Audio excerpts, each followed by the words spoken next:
Hi. I listened to a young couple yesterday, and she's pregnant with her fifth child. And her mother, I think, had 9 children and raised them up in the ways of the Lord. Amazing, amazing mother. And so she and her husband shared 12 things that they don't do as a family. And I wrote a post up about all those 12 things, and I gave my own comments on them. And one of them was they don't do sleepovers. And so on Facebook, we're having a great discussion on sleepovers, because one guy who was a cop for 10 years said he had a great time at sleepovers.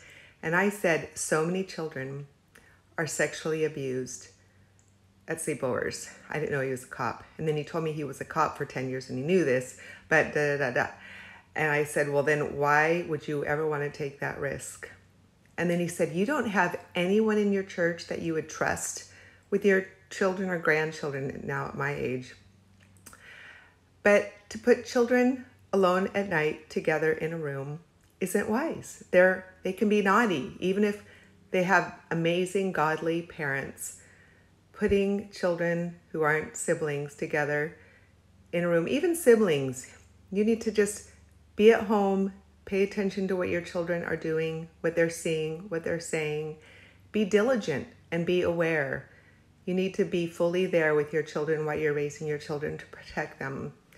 Of course, you know that you can't be every single second, but you teach them truth too. From a young age, you teach them that no one is to touch them in their private places. No one except for their mommy and daddy are changing their diapers or checking out something.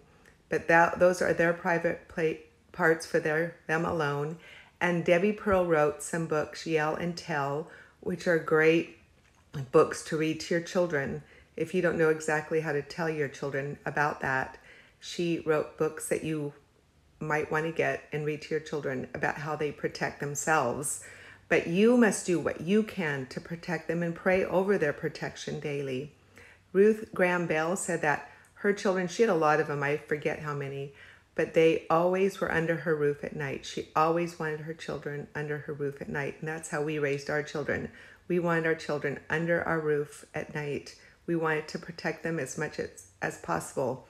And now with smartphones and pornography rampant and sex trafficking and everything else, we must be so diligent mothers in protecting our children, being home full time for them, and not having sleepovers. Have them sleep in their own beds at night. Bye-bye.